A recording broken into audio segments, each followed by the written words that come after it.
मोक्षमार्गस्य नेतारम् भेत्तारं कर्मभूभृताम् ज्ञातारं विश्वतत्त्वानां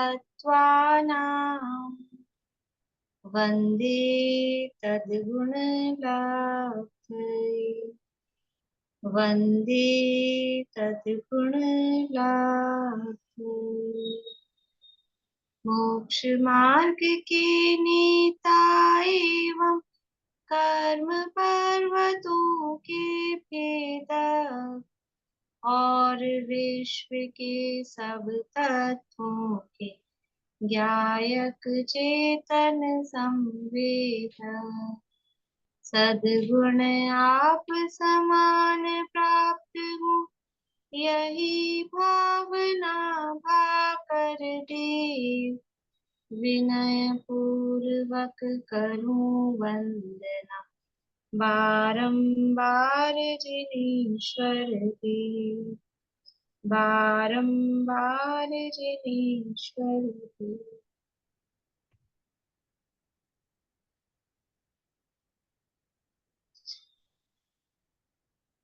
तत्वार सूत्र नामक के महाशास्त्र है आचार्य महाराज उमा स्वामी द्वारा रचित।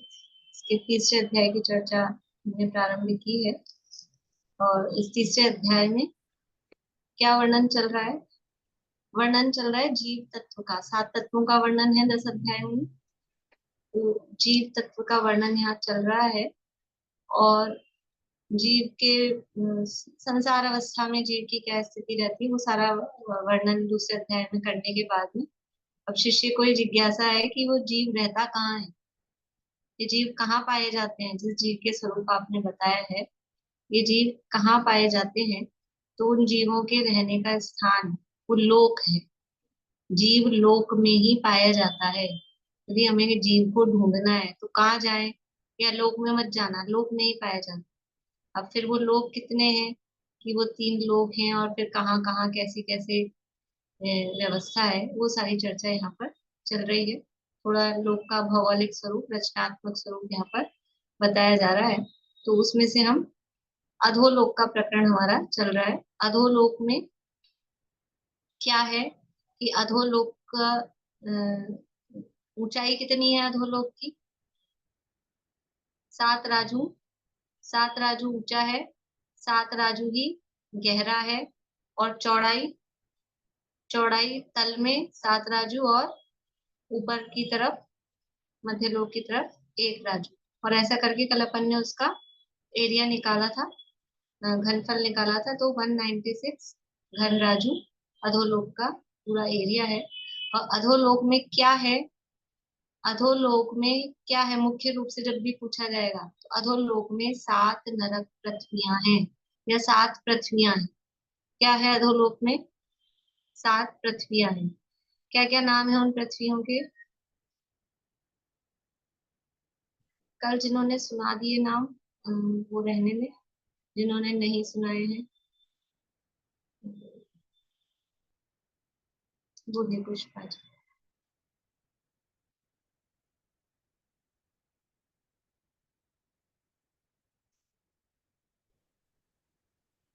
जय जय।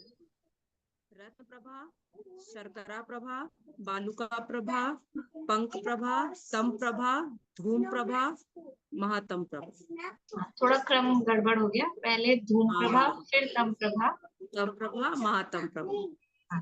ये 7 नरक पृथ्वियां अधोलोक में।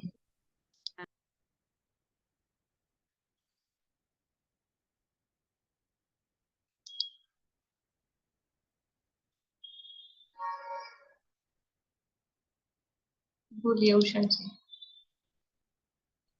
रत्न, शर्करा, बालुका, पंख, धूम, तम प्रभा, महातम प्रभा। बढ़िया। ये 7 क्या है? भूमिया है, पृथ्वी। 7 नरक पृथ्वियां हैं। ठीक है, बोलिए।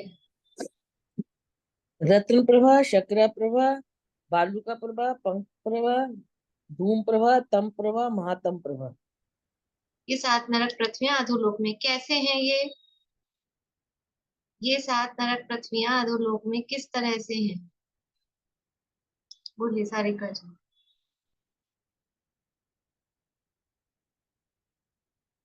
धनबाद वाले और नहीं, धनबाद किस तरह से है मतलब पहली यहाँ, दूसरी यहाँ, तीसरी यहाँ, या पहली ऊपर, दूसरी नीचे, तीसरी नीचे, या पहली नीचे, दूसरी ऊपर, तीसरी उसके ऊपर, किस तरह से?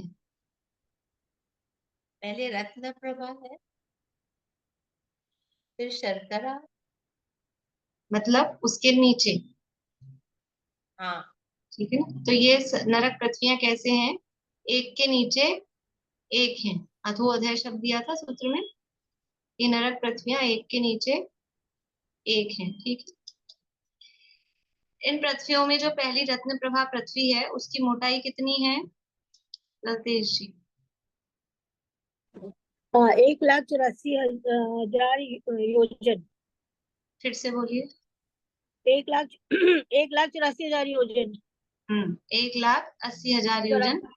80,000 योजन।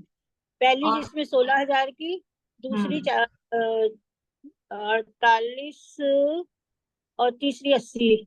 48 नहीं, 84। नहीं, 84,000 योजन हाँ, मोटी है। नाम क्या है उनके? नाम क्या है? खर पृथ्वी, पंख पृथ्वी और अबहुल अबोहल। हाँ, उनको पृथ्वी नहीं, उनको भाग ही बोलते हैं। खर भाग, पंख भाग और हाँ जी, अबुल बाग। बढ़िया। कौन कौन रहते हैं इनमें, बोलिए। रूपम जी।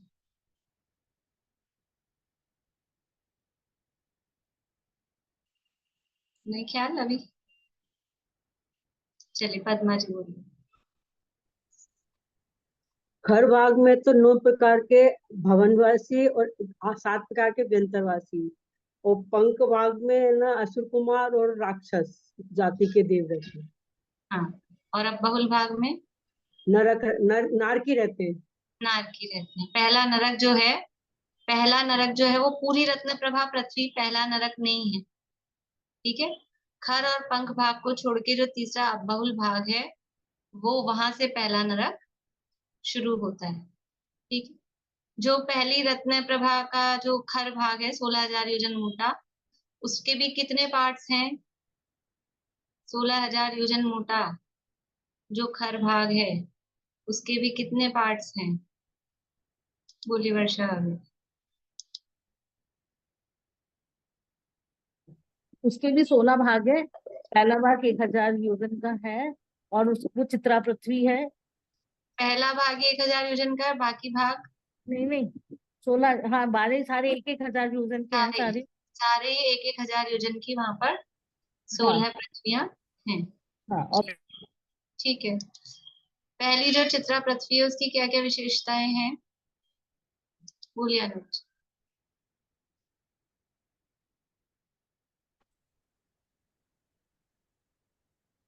ये चित्रा पृथ्वी पर ये मतलब ये मध्य लोक है। इसको चित्रापति, जो पहली पृथ्वी है उसको चित्रापति बोलते हैं। इस पे ही मध्य लोक पे अपन सब लोग रहते हैं। हम्म, उसके ऊपरी भाग पर। हाँ, ऊपरी भाग। और 3 बातें बताई थी कल। और चलिए दीपिका जी बोलिए।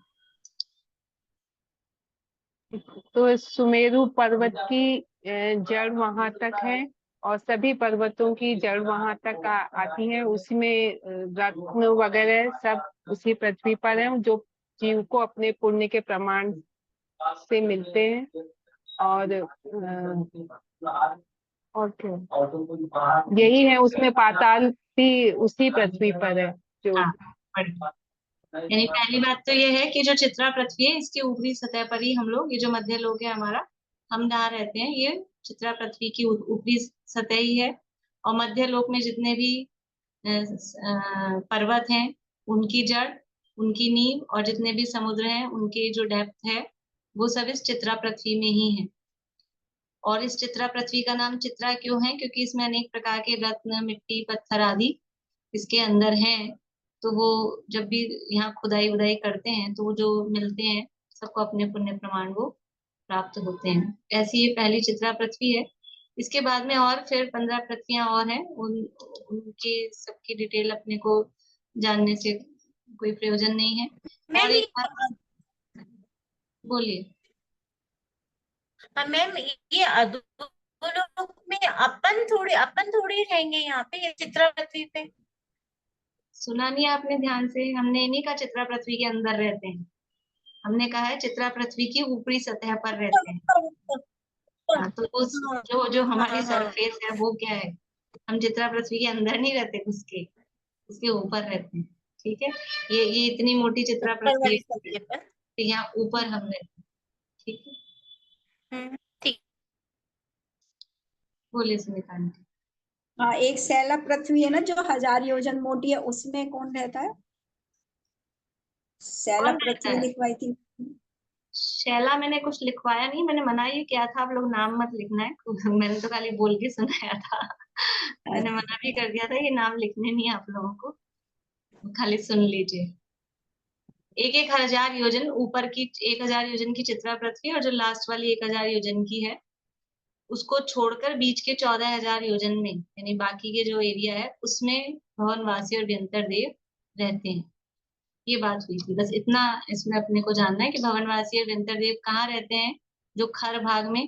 तो वो ऊपर का 1000 योजन यानी चित्रा पृथ्वी वाला एरिया, और लास्ट वाली जो पृथ्वी है उसी पृथ्वी का नाम में वो 2-3 जगह अलग अलग नाम मिलते हैं, तो एक जगह उसका नाम शैला मिलता है, ये कहा था।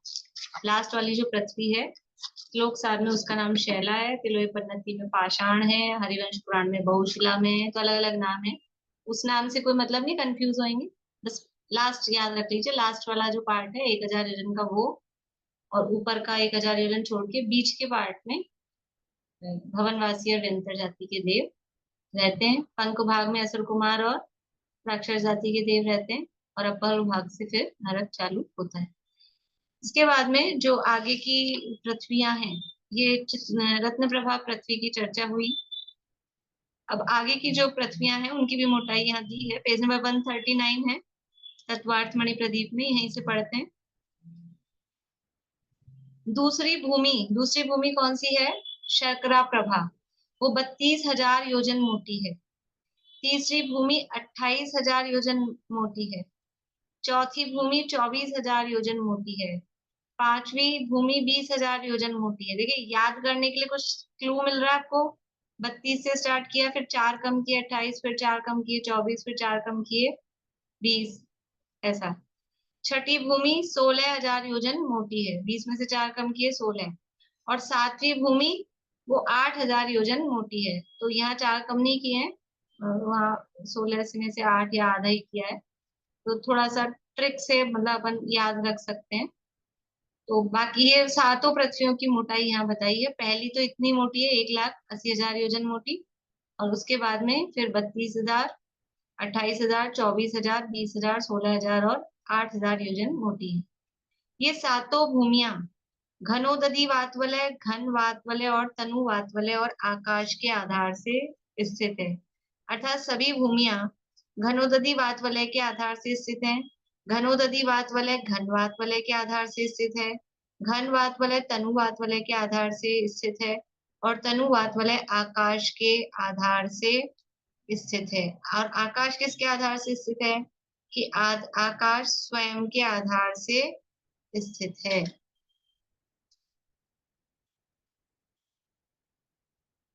देखिए,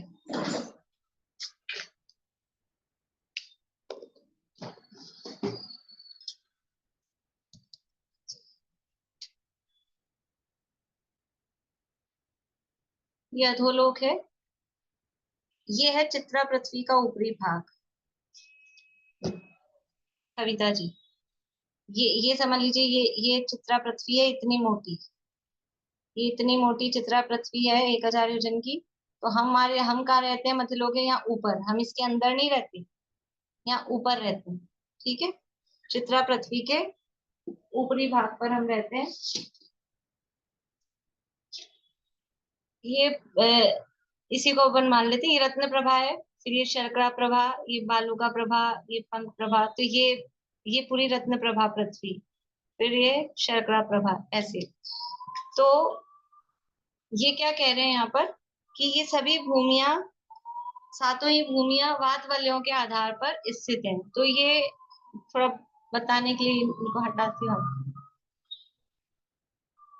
ये रत्न प्रभा पृथ्वी है। अब ये पृथ्वी किसके किस आधार पे स्थित है? तो इसके नीचे घनोदधी वात वलय है। फिर ये घनोदधी वात वलय किसके आधार पर है? तो इसके नीचे घन वात वलय है। फिर घन वात वलय किसके आधार पर है? तो इसके नीचे तनु वात वलय है। और तनु वात वलय किसके आधार पर है? ये तनु वात वलय आकाश, अभी ये आकाश है, समझ लीजिए, खाली छोड़ दिया अपन ने, ये आकाश के आधार पर स्थित है। ऐसे सभी पृथ्वियों के नीचे नीचे तीनों वात वलय हैं। ये पहले अपन ने कहा देखे थे? ये आउटर में, बाहर, यहाँ पहले अपन ने जो देखे थे वो यहाँ देखे थे, इस तरह से यहाँ वात वलय थे। अब ये पृथ्वियां जो अंदर रचना है लोक के अंदर, उन पृथ्वियों के नीचे भी तीनों वात वलय स्थित हैं। ठीक है, ये पृथ्वियां वात वलय के आधार पर स्थित है।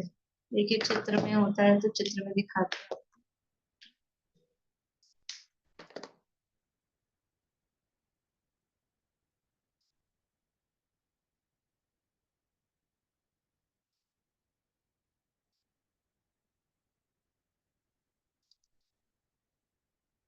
ये दिख रहा है आप लोगों को? इसमें देखिए, ये व्हाइट कलर की दिख रही है शर्करा प्रभा, व्हाइट कलर की पृथ्वी है 32,000 योजन मोटी। इसके नीचे डैश डैश दिख रहे हैं आपको, ब्लैक कलर की डॉट, ऐसे डैश वाले। तो एक डैश है घनोदधी वात वलय का, दूसरा घन वात वलय का, और तीसरा तनु वात वलय का। तो इधर ये डेप्थ में भी ये, क्योंकि उस दिन बताया था आपको कल कि ये पृथ्वियां हैं पूरी मोटाई में अंदर तक है, तो वो सब जगह पूरा वो वात वलय यहाँ पर स्थित है। ऐसे ही नीचे भी देखिए, सब में ये आपको वात वलयों के आधार पर ये दिखेगी। और फिर ये बीच में है, ये आकाश है, खाली जगह जो दिख रही है अपने को, ये है आकाश। ये इसकी मोटाई इतनी है, जैसे 1,80,000 योजन, तो इसमें 3 कलर दिखाए, 3 भाग हैं, खर भाग, पंख भाग और अबहुल भाग। फिर आकाश है। फिर दूसरी पृथ्वी है शर्करा प्रभा, 32,000 योजन मोटी, उसके नीचे 3 वात वलय हैं। उसके बाद में फिर आकाश है। फिर उसके बाद में तीसरी पृथ्वी वालुका प्रभा, फिर 3 वात वलय हैं, फिर आकाश। ऐसा नहीं कि एक के नीचे एक पृथ्वियां चिपकी हुई हैं, ऐसा नहीं है। पृथ्वी है, पृथ्वी तो वात वलयों के आधार पर है, और फिर बीच में थोड़ा गैप, मतलब आकाश है, फिर पृथ्वी है। बिल्कुल एक के नीचे एक चिपकी हुई ऐसे ऐसे पृथ्वियां नहीं है। ये पूरी, ये जो जगह दिख रही है, ये पृथ्वी नहीं है, ये पृथ्वी नहीं है, ये पृथ्वी है। जो ये कलर वाली दिख रही है, व्हाइट है, ये मिट्टी का कलर है, ये धुएं का कलर है, पंख का कलर, कीचड़ का कलर, ऐसा। तो ये है पृथ्वियां। ठीक है, और देखते हैं दूसरा चित्र में।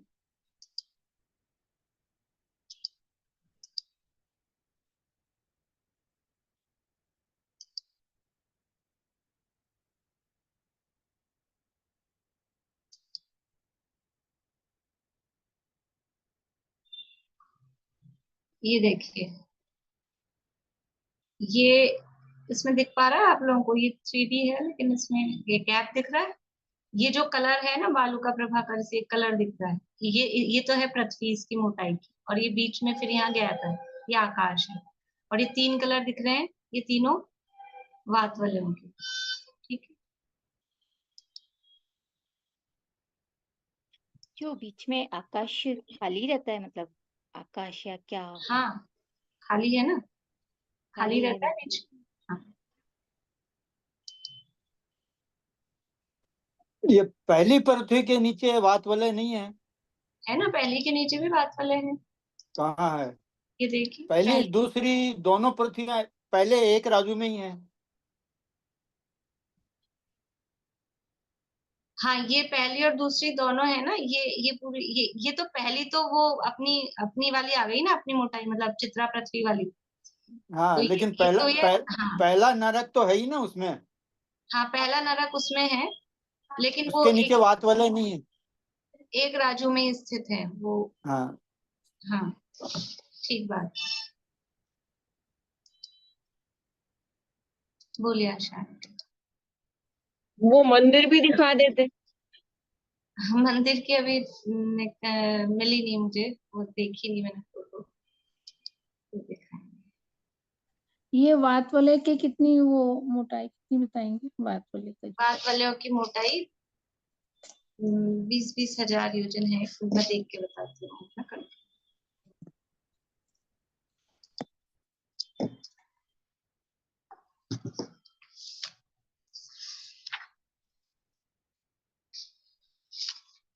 इस तरह से ये जो पृथ्वियां हैं और पृथ्वियों की मोटाई और फिर ये पृथ्वियां वात वलय के आधार पर स्थित हैं।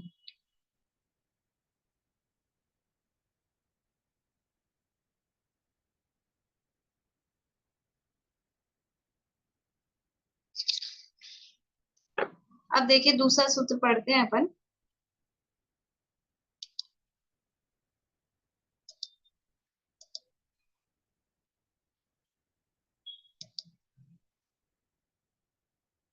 बोलिए दीपिका जी। पहली पृथ्वी के नीचे वात वलय है ना? ये पहली पृथ्वी और जो यानी जो एक राजू का एरिया है ना, यानी 6 राजू में 7 पृथ्वियां हैं। 6 राजू में 7 पृथ्वियां हैं। तो पहला जो राजू है, पहले राजू में ऊपर तो पहली पृथ्वी और फिर उसी जो एक राजू का हिस्सा है उसी के नीचे वहां पर दूसरी पृथ्वी। तो पहली पृथ्वी के नीचे इसमें वात वलय इसमें दिखाई नहीं है, मैं और कंफर्म आपको दूसरे ग्रंथों में से देख के बता दूं।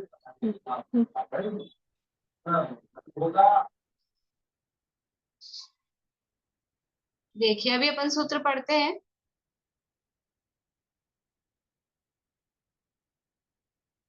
तो जो पहला नरक है, यानी जो ये नरक है, अब ये केवल पहला जो पृथ्वी थी उसके 3 भाग थे। अब आगे जो की जो पृथ्वियां हैं उनमें नारकी जीवों के रहने के स्थान है, नरक बिल है। तो एक्चुअल में हम बोलते हैं 7 नरक हैं, लेकिन एक्चुअल में नरक कितने हैं वो यहाँ इस सूत्र में बता रहे हैं। बोलिए अनीता जी क्या कह रहे हैं। नरक के जो व्यंतर और भवनवासी देव रहते हैं, ये क्या खाली अधोलोक के अलावा और कहीं जा नहीं सकते, मतलब मध्यलोक में या? नहीं जाते हैं ना, कल बताया था कि मध्यलोक में भी रहते हैं, पूरे मध्यलोक में असंख्य द्वीप समुद्रों में। नहीं, यही वाले आ जा सकते हैं या अलग से? हाँ यही ये भी जा सकते हैं और मतलब ये तो कहा ही था, ये इनके मूल स्थान ये हैं। उसके अलावा कहीं भी घूमने फिरने, सब जगह फार्म हाउस होते हैं इनके, कहीं भी जाते हैं घूमने फिरने।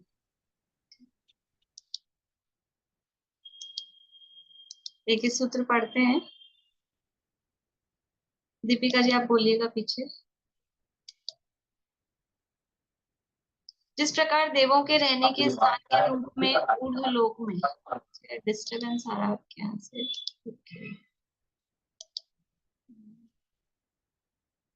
रेणु जी आप पढ़िएगा। जिस प्रकार देवों के रहने के स्थान के रूप में ऊर्ध्वलोक यानी स्वर्ग में विमान और मनुष्य लोक में मनुष्यों को रहने के लिए मकान होते हैं, उसी प्रकार अधोलोक की नरक भूमियों में नारकियों को रहने के लिए बिल होते हैं। नारकी कहाँ रहते हैं? नारकियों के रहने के स्थान को बिल कहते हैं। जो मतलब अलग अलग लोगों के रहने के स्थान अलग अलग नाम से जाने जाते हैं।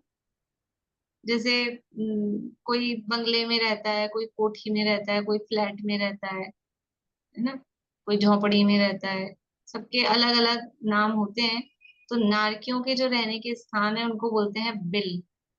और कौन से नरक में कितने बिल हैं ये यहाँ पर दूसरे सूत्र में बता रहे हैं। और एक्चुअल में ये जितने बिल हैं यही नरक हैं। 7 तो है नरक पृथ्वियां, 7 तो है पृथ्वियां।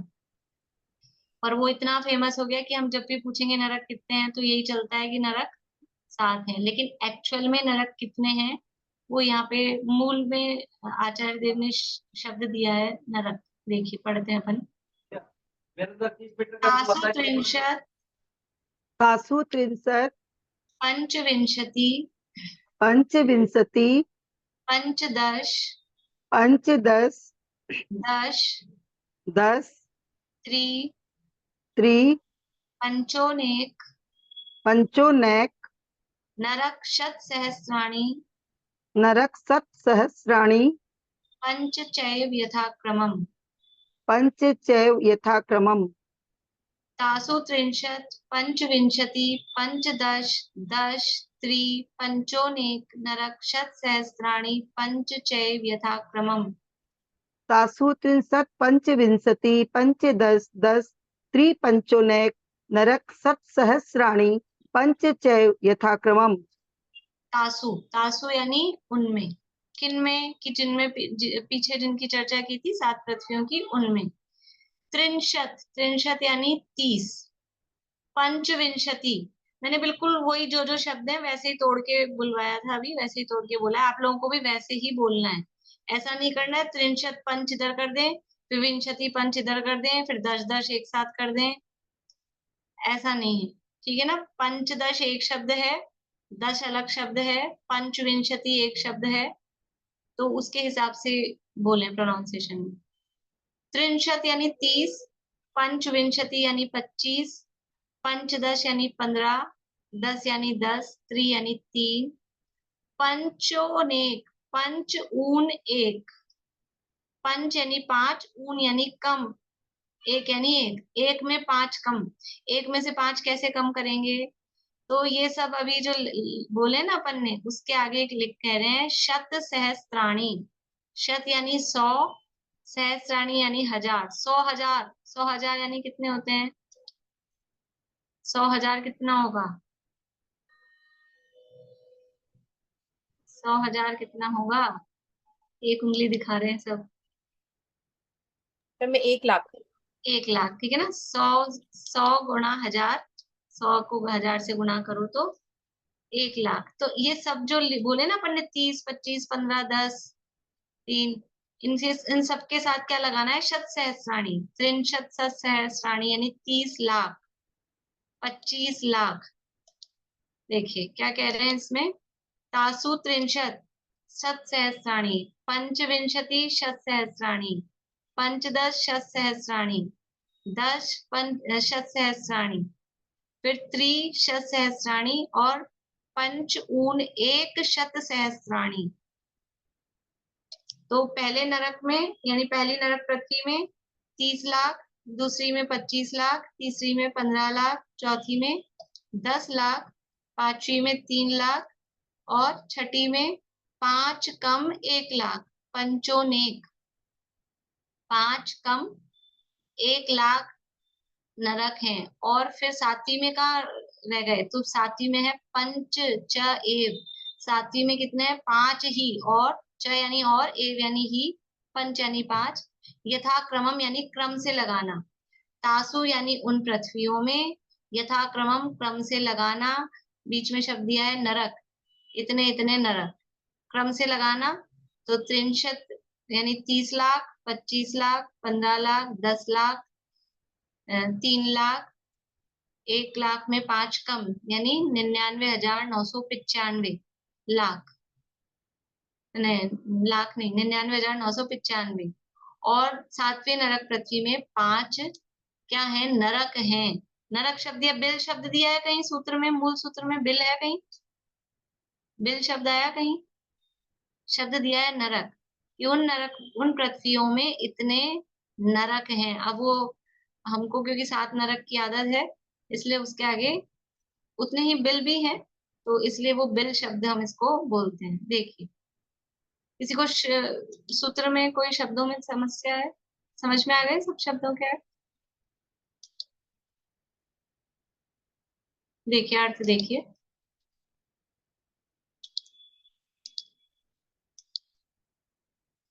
उन पृथ्वियों में क्रम से पहली पृथ्वी में 30 लाख, दूसरी पृथ्वी में 25 लाख, तीसरी में 15 लाख, चौथी पृथ्वी में 10 लाख, पांचवी पृथ्वी में 3 लाख, छठवीं पृथ्वी में 5 कम 1 लाख और सातवीं पृथ्वी में केवल 5 बिल हैं।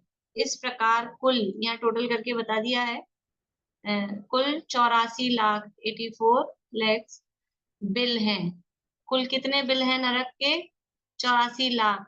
या अभी यहाँ के शब्दों में कहें, उमा स्वामी आचार्य के शब्दों में कहें तो नरक कितने हैं, कुल 84 लाख नरक हैं। जितने बिल हैं उतने ही वास्तव में नरक हैं। लेकिन क्योंकि वो फेमस है 7 नरक ही, इसलिए हम जब भी बोलते हैं कि नरक कितने हैं तो 7 नरक ही बताए जाते हैं। ये बिल कैसे हैं?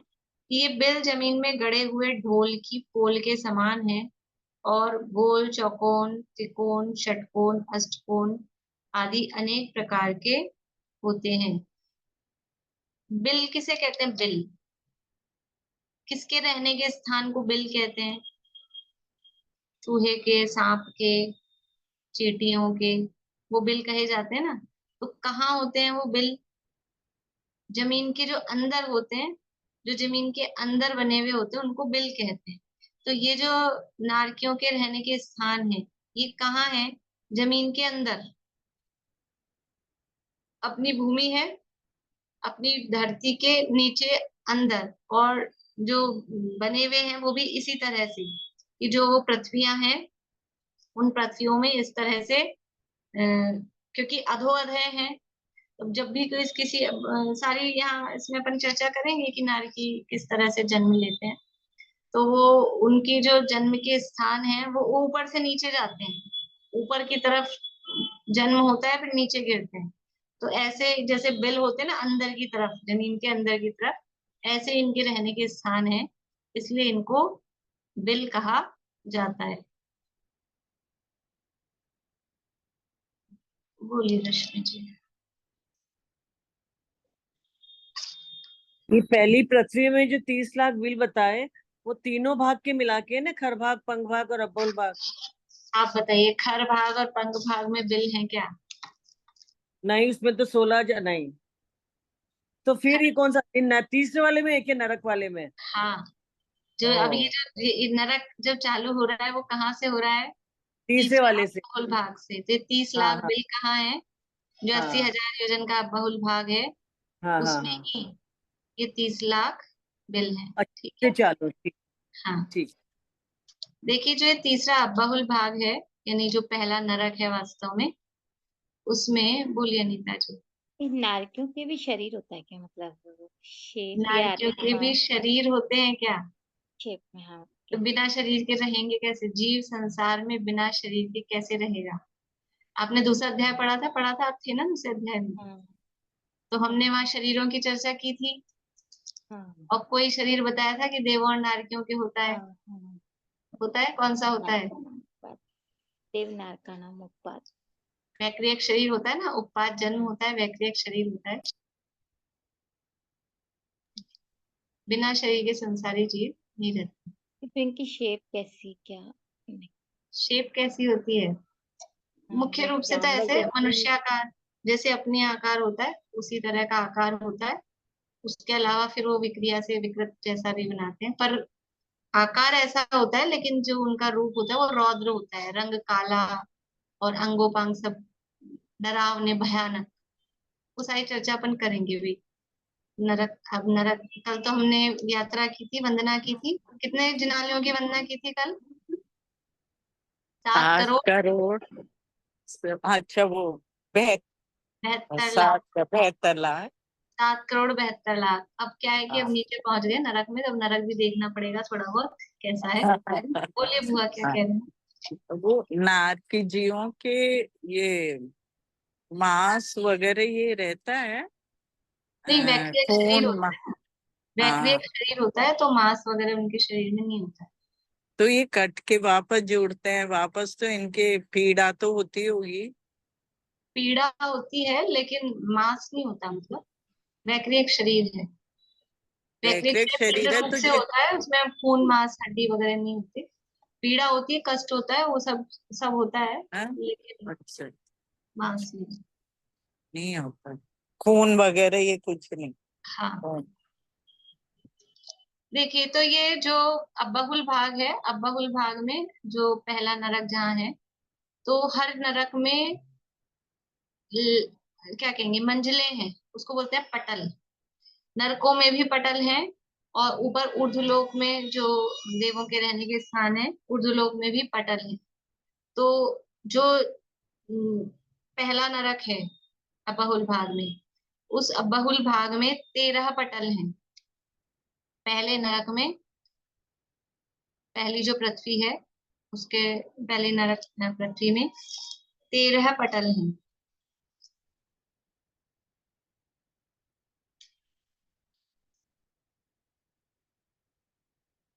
पटल का मतलब जैसे अपने यहाँ मंजिलें होती हैं, तो अपने मंजिलें एक के ऊपर एक होती हैं। अब क्योंकि ये अधोअधः हैं, एक के नीचे एक है, तो इनके पटल भी एक के नीचे एक है। पहला पटल, उसके नीचे दूसरा पटल, उसके नीचे तीसरा, ऐसे 13 पटल पहली पृथ्वी में है। फिर उसके बाद में दूसरी में 11 दिया है अपने इसमें ग्रंथ में दिया है बाद में। तीसरी में 9, फिर 7, फिर 5, फिर 3 और 1, इस तरह से 2-2 कम होते हुए टोटल मिला के 7 पृथ्वियों में 49 पटल हैं। तो जो जिस पटल में जितने बिल हैं और जो जहां उत्पन्न हुआ है वो उसी पटल में रहता है। जो नारकियों की आयु है या शरीर की ऊंचाई है या वहां की और भी जो उनकी व्यवस्था है, वो सब पटल वाइज है। जिस पटल में जन्म लिया है वहां पर, यानी जितनी आयु है मान लीजिए, तो उस पटल की आयु के हिसाब से वो यानी उनमें डिवाइडेशन होता है। जैसे उदाहरण के लिए बताती हूँ आपको, जैसे पहले नरक के पहले पटल की मैक्सिमम आयु है 90,000 वर्ष, ठीक है। नारकियों की मिनिमम आयु कितनी होती है, कम से कम भी आयु? बोलिए मंजुला जी। 10,000। 10,000 वर्ष, ठीक है। तो 10,000 वर्ष से लेके 90,000 वर्ष तक की जितनी भी जिनकी आयु है, इतनी आयु लेके जो नरक में जा रहे हैं, वो कहाँ उत्पन्न होंगे? वो पहले नरक के पहले पटल में। फिर 90,000 प्लस 1 समय से लेके आगे जो उनकी है, तो वो फिर दूसरे पटल में, ऐसे करके। तो अब बताइए श्रेणिक राजा कितनी आयु है? श्रेणिक राजा की, श्रेणिक राजा जो नरक में गए, कितनी आयु है?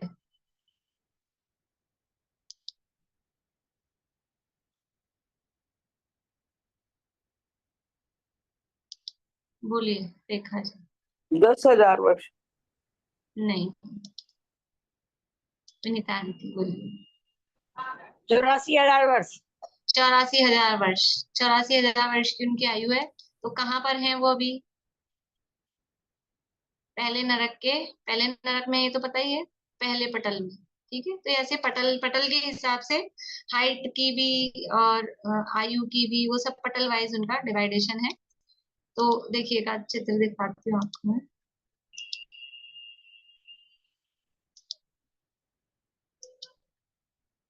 ये देखिए, ये 13 पटल यहाँ पर बताए गए हैं। ये पहली जो तीसरा जो बहुल भाग है, वो बहुल भाग 80,000 योजन की मोटाई वाला है। इसमें इस तरह से ये 13 पटल हैं, और हर पटल में जो बिल है, तो उसमें जो सेंटर वाला बिल होता है उसके नाम से उस पटल का नाम होता है। तो सेंटर वाले बिल के जो जो नाम है, उस आधार पे पटलों के भी नाम यहाँ पर दिए गए हैं। ये तीनों भागों को यहाँ पर दिखाया गया, खर भाग, पंख भाग और बहुल भाग। ये खर भाग में जो 16,000 योजन है उसको यहाँ दिखाया है। और ये देखिए, इसमें दिखाया है 1,000 ऊपर छोड़ा है, 1,000 नीचे छोड़ा है, और बीच के 14,000 योजन में 9 प्रकार के भवनवासी और 7 प्रकार के व्यंतर रहते हैं।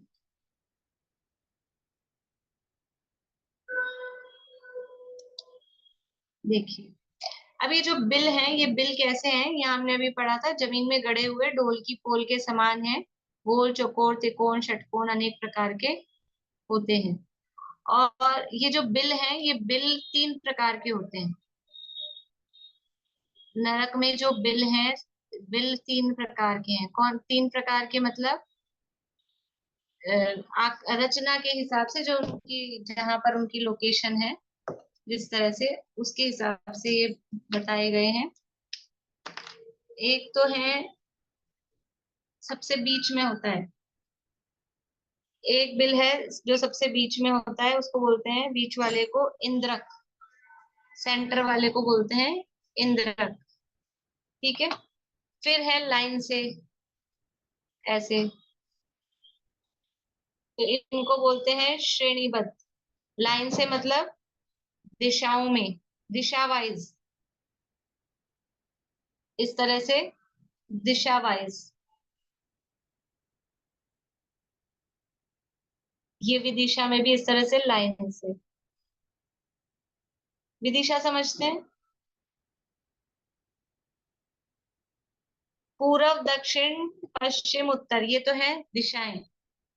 और जो कॉर्नर्स वाली होती हैं ये बोल कहलाती हैं विदिशाएं। जो ये कॉर्नर्स वाली दिशाएं होती हैं, ईशान, आग्नेय, नैऋत्य और वायव्य, वो कहलाती हैं विदिशाएं। तो ये लाइन वाइज हैं, ऐसे नहीं कहीं भी, लाइन से हैं, तो ये कहलाते हैं श्रेणीबद्ध। बीच वाला कहलाता है इंद्रक, और जो दिशाओं और विदिशाओं में लाइन से हैं वो कहलाते हैं श्रेणीबद्ध। अब इसके अलावा भी जो बीच की जगह बच गई उसमें ऐसे कहीं भी कोई सा भी बिल होता है, वो कहलाते हैं प्रकीर्णक। प्रकीर्णक मतलब बिखरे हुए ऐसे कहीं भी, अब उनकी कोई लाइन सिस्टम से नहीं है, कहीं भी जहाँ पे भी जैसे भी हैं वो कहलाते हैं प्रकीर्णक।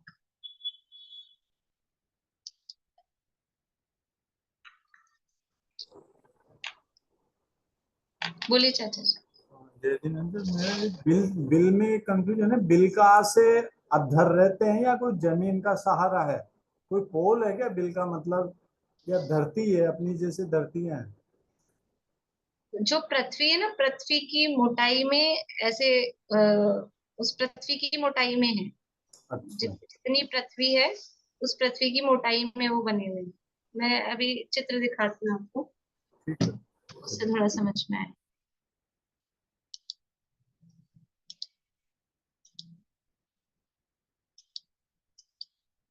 ये देखिए, पहले तो ये बिलों की रचना। बीच वाला है वो इंद्रक बिल है। जैसे ये पृथ्वी है पूरी, ये पृथ्वी की मोटाई है, तो ऊपर से अभी अपन देख रहे हैं तो ऐसा दिखेगा। बीच वाला इंद्रक है, और फिर ये चारों दिशाओं में सीधी सीधी जो है ऐसे लाइन से, और फिर विदिशाओं में ये श्रेणीबद्ध हैं। और जो ये इधर उधर दिख रहे हैं लाइट ब्लू कलर के, ये प्रकीर्णक बिल है।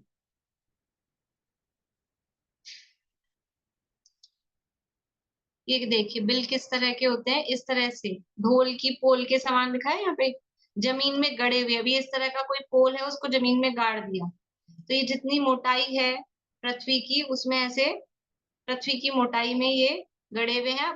पूरी पूरी जितनी मोटी पृथ्वी उतने पूरे बिल नहीं है, सब बिलों की गहराई अलग अलग है, बिलों के बीच में कितना गैप है वो भी अलग है, और बिलों का आकार, कोई गोल, चौकोर, तिकोने, ये जो यहाँ दिया है अष्टकोण, षटकोण, तो ये अलग अलग प्रकार के यहाँ बिल बना के दिखाए गए हैं, गोल, चौकोर, तिकोने, इस तरह से। पर एक बिल से दूसरे बिल का जो गैप है वो भी कितना है, और बिलों का जो साइज है, तो कोई तो संख्यात योजन विस्तार वाले हैं, कोई असंख्यात योजन विस्तार वाले हैं, अलग अलग साइज के बिल हैं। ये सारी यहाँ पे रचना है।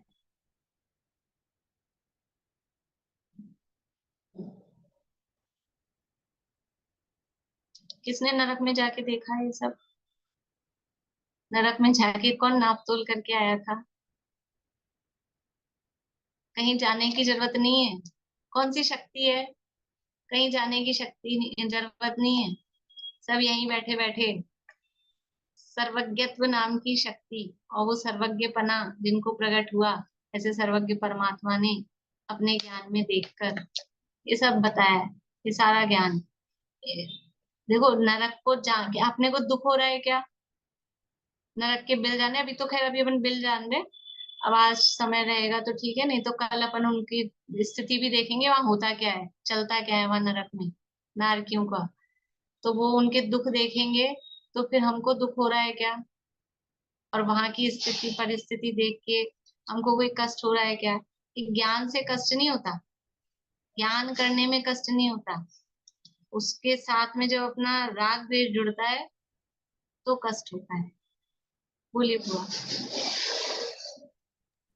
ये जो बिल है ना, ज्योति बिल है, इनको बिलावड़े बोलते हैं। किस्म बिलावड़े, बिल नहीं बिलावड़े है, बड़े बड़े। खूब बड़े बड़े और वो बिलावड़े। वो तो वो भाषा में, भाषा मतलब वो हाँ भाषा में बहुत बड़ हाँ वो तीन बताया आपने। बिल अपन ऐसे, एक मिनट रुकिए, बिल अपन कह रहे हैं तो अपने को लग रहा है ऐसे इतना सा सांप का होता है, चूहे का होता है, ऐसा नहीं है। संख्यात योजन विस्तार वाले, संख्यात कितना, उत्कृष्ट संख्यात कितना होता है, जगन्य परित संख्यात से एक कम। अलौकिक गणित ख्याल में है ना। और जगन्य परित संख्यात कितना बड़ा था, वो 4 अनवस्था कुंड बनाए थे, फिर वो भरा था, फिर एक एक सरसों डाली थी, फिर याद आ गया। तो इतने जग असंख्यात वो तो जगन्य परित संख्यात था, इसे मध्यम असंख्यात के अंतर्गत है। असंख्यात योजन विस्तार वाले वो बिल कह रहे हैं, बिल इसलिए वो कह रहे हैं कि वो बिल तो कहने को है, बिला बिला बिल का बड़ा मतलब जैसे बिलावड़ा ऐसा करके, बहुत बड़े बड़े हैं। लेकिन क्योंकि वो बिल मतलब जमीन के अंदर इस तरह से हैं जैसे बिल होते हैं, इसलिए उनको बिल नाम दिया है। बोलिए रश्मि जी। 3 बिल बताए ना आपने, 3 तरह के, तो ये एक इंद्रक हो गया, एक ये विदिशा वाला बताया, श्रेणीबद्ध, दूसरा एक है श्रेणी हुआ, श्रेणीबद्ध। हाँ, और तीसरा इंद्रक, श्रेणीबद्ध और प्रकीर्णक, 3 प्रकीर्ण। प्रकार के बिल हैं, इंद्रक, श्रेणीबद्ध और प्रकीर्णक। ठीक है। हर पटल में इंद्रक बिल तो एक ही होगा, जो पहला पटल है। यहाँ पूरी संख्या वगैरह दी है, पहले यहाँ से पढ़ लेते हैं, फिर अपन और देखेंगे अपने यहाँ ग्रंथ से ही, तो अपना पढ़ना भी हो जाएगा। देखिए यहीं से पढ़ते हैं आगे। इन बिलों को 3 भागों में विभाजित किया जाता है। इंद्रक यानी इंद्रों के समान महत्वपूर्ण बिल, श्रेणीबद्ध यानी पंक्ति में बद्ध बिल, और पुष्प प्रकीर्णक बिल यानी फैले हुए फूल के समान, से फूल बिखेर देते हैं ना, तो कहीं भी बिखरे हुए हैं, ऐसा प्रकीर्णक बिल या पुष्प प्रकीर्णक बिल। इन बिलों की भौगोलिक स्थिति इस प्रकार है। नरक की 7 भूमियां 49 पटलों में विभाजित हैं। पहले नरक की भूमि के खर व पंख भाग को छोड़कर अब बहुल भाग में 13 पटल हैं। उनमें सीमंतक, निरय, रौरव आदि 13 इंद्रक बिल हैं। जितने बिल हैं, जितने इंद्रक बिल हैं उतने ही पटल हैं, क्योंकि एक पटल में इंद्रक बिल यानी सेंटर वाला एक ही होगा, इसलिए चाहे इंद्रक बिल की संख्या बताओ या पटल बताओ एक ही बात है। तो 13 इंद्रक बिल हैं यानी 13 पटल हैं। दूसरी भूमि यानी नरक में 11 पटल हैं, उनमें स्तनक, संस्तनक आदि 11 इंद्रक बिल हैं। तीसरी भूमि में 9 पटल हैं और तप्त, त्रस्त आदि 9 इंद्रक बिल हैं। चौथी भूमि में 7 पटल हैं, उनमें आर, मार इत्यादि 7 इंद्रक बिल हैं। पांचवी भूमि में 5 पटल हैं, उनमें तम, भ्रम आदि 5 इंद्रक बिल हैं। छठवीं भूमि में 3 पटल हैं और हिम, वर्दल और ललक ये 3 बिल हैं। सातवीं भूमि में मात्र 1 पटल है और केवल एक अप्रतिष्ठान नाम का इंद्रक बिल है। ये यहाँ बताया आप लोगों को। इसमें से पहली पृथ्वी का पहला इंद्रक बिल सीमंतक, वो नाम याद रखना है, और 7वीं भूमि का जो इंद्रक बिल है अप्रतिष्ठान, वो याद रखना है। ठीक है, 2 नाम याद रखने हैं, बाकी संख्याएं याद रखनी है। पटल कितने हैं, 13, 11, 9, 7, 5, 3, 1, सिंपल है। ठीक है ना, वो सिंपल है, वो याद कर रखना है। और पहली पृथ्वी का पहला इंद्रक बिल, पहले पटल का सीमंतक, सीमंतर भगवान का नाम याद रहता है, उसे सीमंतक। और 7वीं पृथ्वी का इंद्रक बिल एक ही है, वहां पटल तो एक ही इंद्रक बिल है, उसका नाम है अप्रतिष्ठान। ठीक है, ये 2 नाम याद रखने हैं। बाकी नामों को खाली हमको ये देखना है कि नाम कैसे हैं, क्योंकि नरक के बिलों के नाम है न, तो वो नाम भी अच्छे बढ़िया नहीं है। कैसे भयानक नाम है, आर, मार, रौरव, इस तरह के संस्तनक, इस तरह के नाम है, तो इनके नाम है रौद्र नाम है। अभी आगे सूत्र आएगा 7वां, वहां पर आएगा शुभ नामानो द्वीप समुद्रा। मध्य लोक में जो द्वीप समुद्र है वो शुभ नाम वाले हैं, वो नाम अच्छे हैं, शुभ है, सुनने में पढ़ने में शुभ है। और ये जो नाम है ये अशुभ नाम वाले हैं, नरकों के जो बिल हैं उनके नाम अशुभ नाम वाले हैं। बोलिए शांति। अब जैसे पहले नरक पृथ्वी में 80,000 योजन जो मोटी है उसमें 13 पटल है, तो ये बराबर डिवाइड है कि कोई पटल छोटा कोई पटल बड़ा, ऐसा है? कोई पटल मतलब दूरी सबकी बराबर 13 में भाग दे रखा है 80,000 में, या फिर कोई ज्यादा ऐसा है, कोई छोटा है, कोई गहरा है, कोई ऐसे भी है, या सब बराबर सेम बराबर है? बराबर। बराबर की दूरी पे बने हुए हैं, मतलब 80,000 को 13 पार्ट में डिवाइड कर रखा है।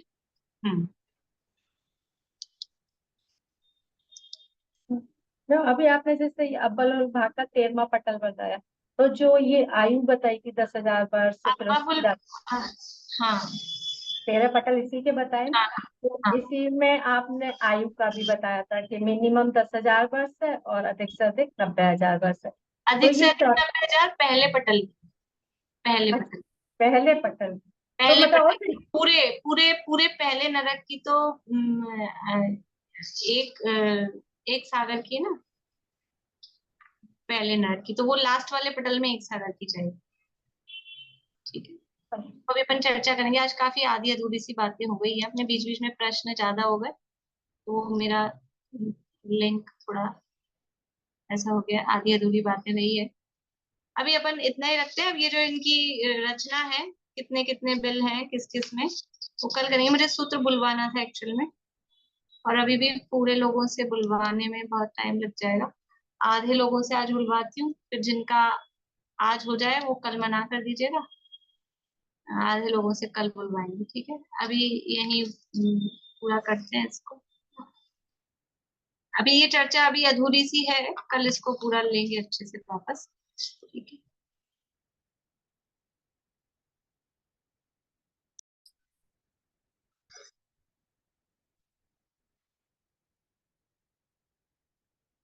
सर्वज्ञ शासन जयवंत वर्ते, निर्ग्रंथ शासन जयवंत वर्ते।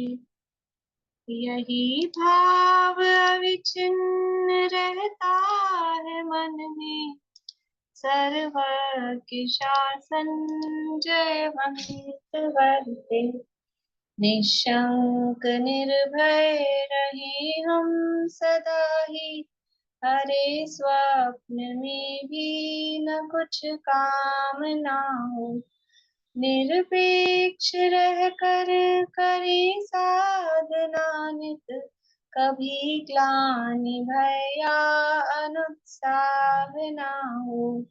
सर्वज्ञ शासन जयवंत वर्ते, निर्ग्रंथ शासन जयवंत वर्ते।